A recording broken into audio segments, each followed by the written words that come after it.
नमस्कार. आज 1 मे महाराष्ट्र दिन. या निमित्ताने तमाम जे अफाट लढवय्ये सैनिक ज्यांनी प्राणाची आहुती दिली संयुक्त महाराष्ट्राच्या चळवळीमध्ये आणि ज्यांनी नेतृत्व केलं आणि ज्या जनतेने त्यांना साथ दिली त्या सर्वांना माझा विनम्र प्रणाम. राकट देशा कणखर देशा दगडांच्या देशा. राकट देशा कणखर देशा दगडांच्या देशा. नाजूक देशा कोमल देशा फुलांच्याही देशा. नाजूक देशा कोमल देशा फुलांच्याही देशा. असं गोविंदाग्रजांनी म्हटलंय. गोविंदाग्रज म्हणजे कवी गोविंदाग्रज, पण गद्यात लिहिताना, नाटकं लिहिताना किंवा इतर काही लेख लिहिताना राम गणेश गडकरी, सरस्वती पुत्र, त्यांनाही माझा विनम्र प्रणाम. इतकं सुंदर वर्णन. आता थोडी भीती वाटते मला हल्ली. रासवट देशा असं होतंय की काय? नराधमांच्या देशा असं होतंय की काय? नुकतंच स्त्रीबीज प्रकरण, तस्करी, किडनीचा व्यापार, आणि आता काय तो लिंग पिसाट आणि भयावह तो माणूस, सगळं असं भयंकर त्रास देणार आहे. दुसरीकडे सिलेंडरला लागलेल्या लाईनी, 3-3 दिवस माणसं रजा घेऊन सिलेंडरच्या लाईनीत आहेत. सरकार सांगत आहे की बाबा आहे सिलेंडर आहे, तरी सुद्धा माणसं म्हणतायत मिळत नाहीये. काही जण असं म्हणतायत आणि लाईनीत उभे राहत आहेत. आणि मला नाही वाटत की प्रत्येक जण पॅनिक पोटी आहे, काहींची गरजही आहे ती. ड्रग्सचं प्रचंड प्रमाण वाढलेलं आहे. प्रचंड म्हणजे आपल्याला कल्पनाही नाहीये ड्रग्सचं प्रमाण किती वाढलंय ते. आज किती अफाट अद्वितीय बुद्धिमत्तेची माणसं आहे महाराष्ट्रात निर्माण होऊन गेली. मी तर म्हणेन आजही आहेत. त्यांच्या विचारांच्या रूपाने, त्यांच्या कार्यांच्या रूपाने आजही ती आहेत. आपलं फक्त अंतःकरण तसं हवं, मग ती आपल्या अंतःकरणात वास करतील, निवास करतील. शैक्षणिक क्षेत्र असू दे, वैद्यकीय क्षेत्र असू दे, इंजिनिअरिंग क्षेत्र असू दे, अगदी कलेचं क्षेत्र असू दे, भाषेचं असू दे, कशात नव्हती ही माणसं थोर. आणि आज आपण महाराष्ट्र अशा पातळीवर आलेला बघताना माझी पिढी, माझ्या नंतरची पिढी, माझी पिढी, माझ्या आधीची पिढी आणि त्याच्याही आधीची पिढी, म्हणजे जे आता सुपर सिनियर सिटीजन्स आहेत, 80, 85, 90, खूप क्लेश होतात आम्हाला, किंबहुना सगळ्यांनाच होत असतील.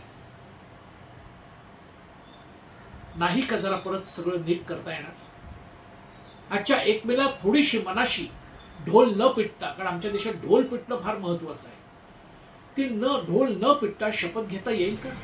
प्रत्येकाने आपापल्या परीने चांगलं करूया. नालायक नीच माणसांच्या भजनी न लागता केवळ आणि केवळ जे अंतःकरणाने चांगले आहेत, निर्मळ आहेत, तपस्वी ज्ञानी आहेत, त्यांच्या मागे जाऊया, त्यांचा जय जयकार करूया. नीच नालायक माणसांचं नाही जय जयकार करायचा, त्यांच्यासमोर नाही झुकायचं. आहेत ना समाजात अजूनही ज्ञानी माणसं आहेत, तपस्वी माणसं आहेत, साधना करणारी माणसं आहेत, सत्शील चारित्र्यवान निष्कलंक माणसं आहेत, प्रत्येक क्षेत्रात आहेत. कदाचित ती लास्ट ऑफ द रोमन्स ठरून आहेत. पुढच्या पिढीने त्यांच्याकडे जावं, ते आतुर आहेत तुम्हाला घडवायला. माझी आग्रहाची कळकळीची विनंती आहे तमाम महाराष्ट्रातल्या जनतेला. याचं कारण पूर्वी महाराष्ट्राचा आदर्श घेतला जायचा, अख्खा देश महाराष्ट्राचा आदर्श घेत होता. म्हणून तर बघा ना, महाराष्ट्र.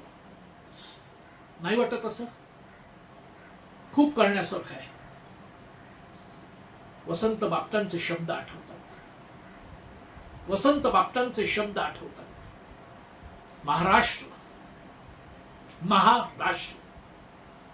महाराष्ट्र रांगडा आहे, रसिक आहे, झुंजार आहे आणि सात्विक आहे. मराठी मातीच्या अभिमानाबरोबरच येथे साऱ्या देशाची चिंता आहे. महाराष्ट्र तत्वासाठी भांडतो आणि अन्याय झाल्यावर झगडतोही. पण नाव महाराष्ट्र असूनही राष्ट्रापेक्षा आपण महान आहोत असं त्याने कधीही मानलं नाही. महाराष्ट्राचं व्यक्तिमत्व म्हणजे केवळ गुणसंपदेचं भांडार आहे असं नाही. अहो सांगा ना, शेवटी जगात निर्दोष असं काय आहे? पीळ थोडा सैल केला, अभिमानाला जर का अहंकाराचा वास मारू दिला नाही, निर्भय निस्पृह बाण्याला जर का तुसडेपणाची झाक आली नाही, तर महाराष्ट्र प्रचंड लोकप्रिय होईल.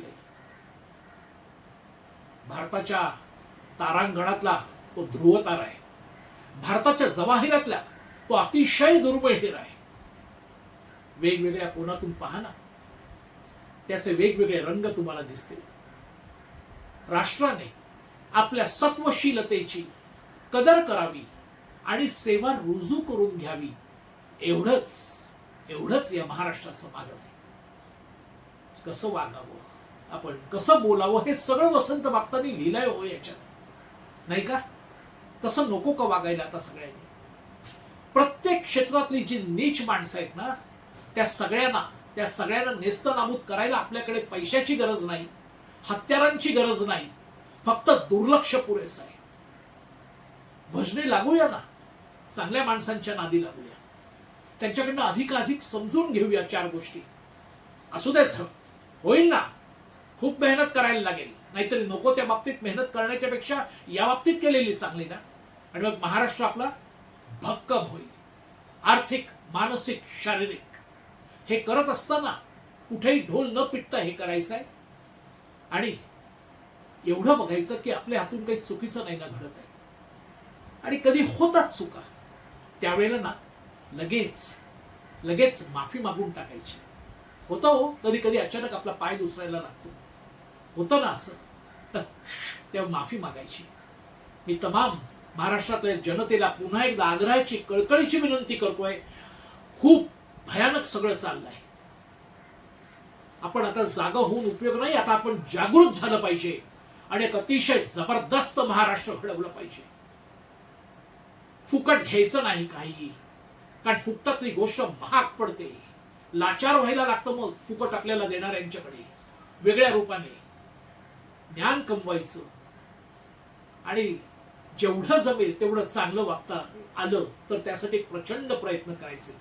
आणि एक सगळ्यात महत्वाचं, ज्याचा ऱ्हास झालाय आता, चांगली माणसं आपल्या घरात, दारात, आपल्या वसाहतीत, रस्त्यात, आपल्या क्षेत्रात, नोकरी धंद्यात कुठेही दिसली ना, तर त्यांना जपायचं.